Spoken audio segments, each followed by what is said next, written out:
Parents جو ہیں وہ اگرچہ اپنے لوڈ ون کا بہترین نتیجہ چاہتے ہیں زندگی میں، مگر ان کو بھی کئی مرتبہ جذباتی مسائل ہوتے ہیں جس کی وجہ سے جو وہ سٹیپ لیتے ہیں وہ جذبات میں لیتے ہیں، یا اوور شوٹ کر جاتے ہیں، یا ضرورت سے زیادہ غصہ کر جاتے ہیں، یا کچھ دھیما پن کر جاتے ہیں. جیسے ابھی احمد نے یہ بات کہی کہ وہ ذرا سا بھی کوئی اچھا شو کرتا ہے بیہیویئر تو انیبلنگ شروع کر دیتے ہیں، جس سے کام خراب ہو جاتا ہے. یعنی ایک قدم آگے لیا، 2 قدم پیچھے لے لیے.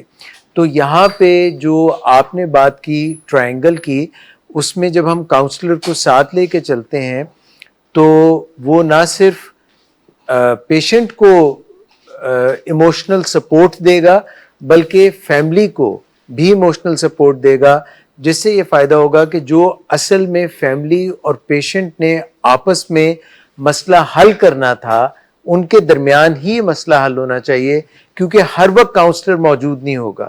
تو وہ کاؤنسلر اس کو تیار کر دیتا ہے ایسی سچویشن کے لیے جہاں پہ کوئی مسئلہ سامنے آئے اور پھر فیملی اتنی اسٹرانگ ہو کہ وہ اس کو آن اٹس اون ہینڈل کر سکے. سو یہ ایک ٹریننگ کا فیز ہے، 100 ڈیز میں نہیں ہوتی، کئی دفعہ 200 ڈیز میں کافی تیار ہو جاتی ہے، مگر کچھ چیزیں رہ جاتی ہیں. اسی طرح سے ایک اور بات بھی ہے کہ اگر کوئی بہت ہی مشکل مسئلہ ماضی میں رہا ہے اور آپ کو ہینڈل کرنے میں مشکلات رہی ہیں، تو اس کو ان لرن کرنے میں اور صحیح چیز لرن کرنے میں تھوڑا ٹائم چاہیے.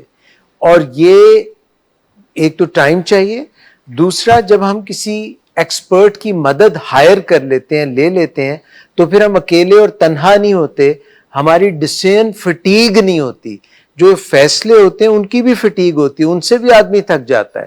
سو جب ڈیسیژن فٹیگ ہو جاتی ہے کسی کو تو پھر ہم سے فیصلے غلط ہونے لگ جاتے ہیں. تو اگر ہم کسی ایکسپرٹ کی، کسی دوسرے کی ہیلپ لے لیں تو that will always come in handy. So it is good that we take somebody's help and support. جی بالکل، سپورٹ جو ہے دیٹ از آلویز گڈ. وہ سپورٹ جو ہے کسی کاؤنسلر کی ہو سکتی ہے، وہ کسی اسٹرکچر کی ہو سکتی ہے، وہ گوگل کی سپورٹ ہو سکتی ہے جو آپ کو ایک نالج فراہم کرتا ہے. جب بھی 2 پارٹیز جن میں کسی بات پہ کانٹرڈکشن ہوتا ہے، جھگڑا ہو رہا ہوتا ہے، تو اگر ہم کسی تیسرے کی ہیلپ لے لیتے ہیں تو ہم اس جھگڑے سے ڈس انگیج ہو کے سلوشن کی طرف جا سکتے ہیں. So it is always good to take help rather than just remain in the altercation. اس جھگڑے میں رہنے سے بہتر ہے کہ ہم کسی سے مدد حاصل کر لیں.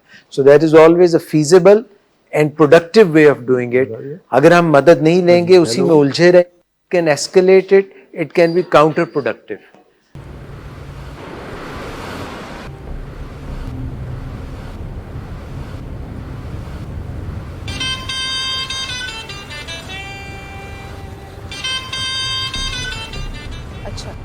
تو ابھی تک تمہارا اس چیپ لڑکی کے ساتھ چکر چل رہا ہے.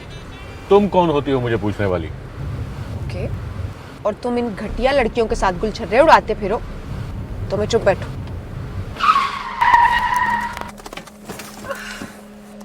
Get out. شراب نوشی کی وجہ کردار کی خرابی نہیں، موڈ کی خرابی ہے. شراب نوشی کبھی بھی نشے کی بیماری میں بدل سکتی ہے. نشے کی بیماری ہر سٹیج پر قابل علاج ہے. مدد حاصل کیجیے، کیونکہ وہ ایسا نہیں کرے گا. ولنگ ویز سے مدد حاصل کیجیے، کہیں سے بھی مدد حاصل کیجیے، لیکن فوری مدد حاصل کیجیے. جس معجزے کے انتظار میں آپ نے بہت دیر کر دی، اب وہ دستک دے رہا ہے. مدد حاصل کیجیے، مدد حاصل کیجیے، مدد حاصل کیجیے.